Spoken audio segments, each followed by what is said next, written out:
Hey guys, Daniel here from Next Level Life, and today we're going to be talking about New Year's resolutions and why they don't usually work, as well as how to finally stick to yours this new year.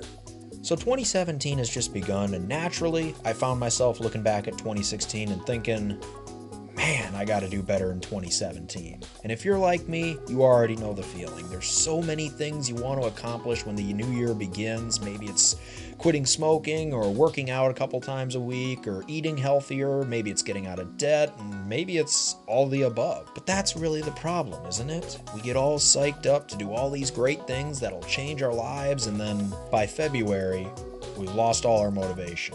Our resolutions are so numerous and daunting. There's so many things we have to do to stick to them that we end up getting overwhelmed and we fall off the wagon.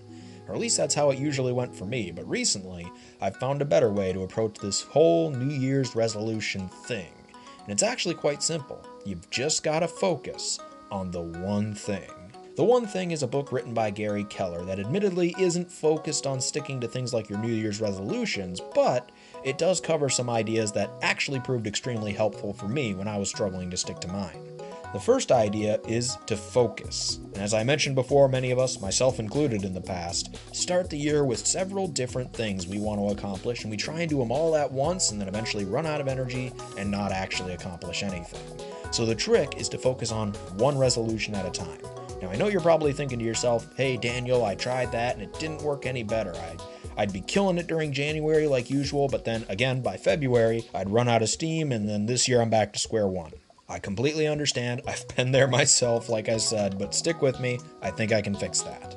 So in addition to focusing on one resolution at a time, we need to break down the resolution into really small, easy to do steps. And we need to make sure that those steps have a time limit on them. That's important.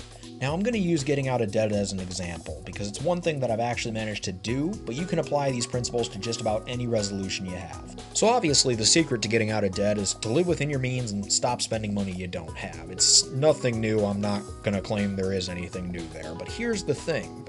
Even though we all know that's how to get out of debt and stay out of it, almost nobody seems to do it. In fact, according to CNBC, about 75 to 80% of Americans were in debt or living paycheck to paycheck in 2015, and I'm honestly surprised that number wasn't higher. So how do we fix it? We need to start breaking down our goals into little bite-sized chunks, like I said. So as an example, if your goal was paying off $6,000 on your car loan, don't make your resolution, I'm going to pay off $6,000 on my car loan by the end of the year. I mean, it's a good goal, don't get me wrong. It's specific with what you want to pay off and the amount you want to pay it off and the time period you're going to pay it off in, but at least to me it seems a little daunting as a college kid. $6,000 is a lot of money. So instead, what we should do is get out a sheet of paper and break the goal down.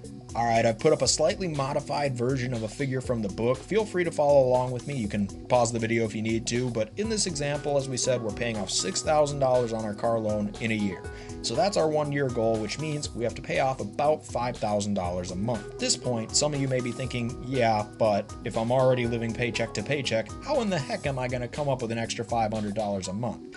Well, you have to start taking a serious look at why you're living paycheck to paycheck. For some of us, we're living paycheck to paycheck because we're unemployed, or for some other reason we can barely afford to pay our basic survival expenses as it is. In which case, I'm sorry to hear that, but there are people out there willing to help you, and there are some things you can actually do in that situation to save a little bit of cash, at least until you have a consistent income again. But anyway, for most of us, it's because we're spending money on things we don't really need. It's going to eat out, or going to the movies, or getting a latte on the way to work every day. And I came home from college for winter break a couple of weeks ago and went out to eat at a buffet with my mom and sister, and not a fancy one, mind you, just a Golden Corral here in town. That one meal, though, it ran us over $50. Now think about how much money that is if you're going out to eat once or twice a week.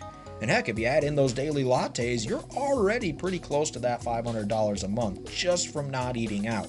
Now obviously, everyone's a little different and our expenses are obviously different, but I'm sure if you go through and actually track the expenses, you'll find things that will blow your mind at how much you're spending on them. For us, it was food. So we'll put that down as our one thing to do for this month, for this example anyway. We're not going to eat out this month. Now, another reason people's resolutions fail is because they depend on their sheer force of will. Just doesn't work. Never has, never will. Why are we still doing it? Humans are by nature undisciplined creatures, at least over the long term. We can be really disciplined for short periods of time, but not for long ones. So what's the solution? Make your desired behavior a habit. This will take some discipline over the short term, but once it's formed, you barely even have to think about it. And ultimately, that's how you're going to get it to stick. You make it automatic. So for our weekly goal, we're going to focus on one thing that's needed to make a habit stick: enjoyment. Because for a lot of people, going to movies or going out to eat with their family and friends, that's how they have fun. And it can be some of the best parts of your day. So we're never going to stay on track with our resolution if we only achieve it by cutting out all the fun in our lives. So our weekly one thing is to figure out 3 new and inexpensive ways to have fun with family and friends. I recommend you come up with at least 3, just in case your family and friends aren't on board with your first idea. One example I've used is setting up a weekly game night at a friend's house. That costs literally nothing other than the gas to get over there, which I often spent before or after going out to eat anyway, so it wasn't really that big of a change. And I put this as the weekly goal because it gives you time to talk it over with your family and friends, and also because there's more pressing things to cover, like our daily goal, which in this example will be going out to get groceries for the meals you'll be making at home. And thus, our immediate goal is to plan your meals for the month. Another thing that helped me is to have an accountability partner who you trust, because sometimes all you really need when you slip up is someone there to remind you why you're doing what you're doing. In our example, being reminded how much freer you'd feel when you're debt-free may be enough to relight that fire and get you right back on track. And as far as slip-ups are concerned, don't kid yourself, they happen, it's normal, don't worry about it.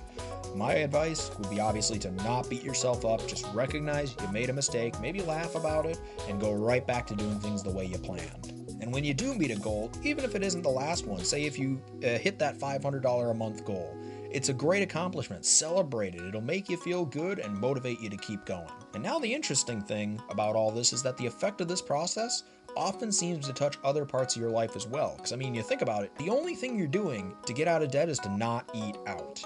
But when you do that, you start to seem to spend less in other areas as well.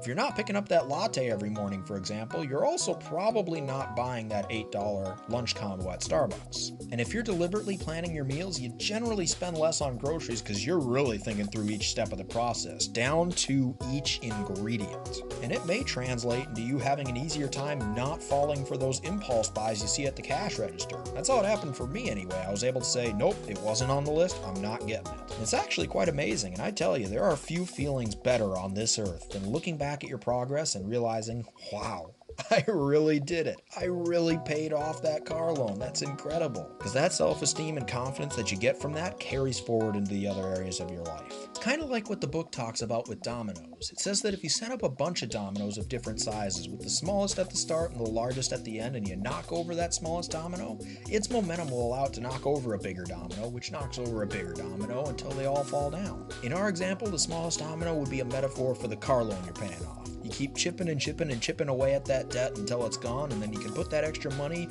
to another debt that you have. And believe me, when you start putting that extra cash to your remaining debts, they start disappearing fast. And that cycle continues until you're debt free. But again, the best part of it is being able to look back on the experience and say, man, if I can do that, I can do just about anything. And when you get that kind of self-confidence in your life, the world starts opening up to you. And that's when it gets really exciting. That's life at the next level. Anyway, guys, I hope you enjoyed the video and got some sort of value from it. I would really appreciate it if you could drop a comment down below on the things that you think I can improve on in future videos. This is my first one, so I'm not exactly sure what will be helpful to you guys and what won't. I'm kind of learning this as I go. And I also want to apologize for the audio quality on this. I'm using my phone while I'm back home over winter break, so hopefully when I get back to school and have my proper recording equipment again, the audio quality will be a bit better.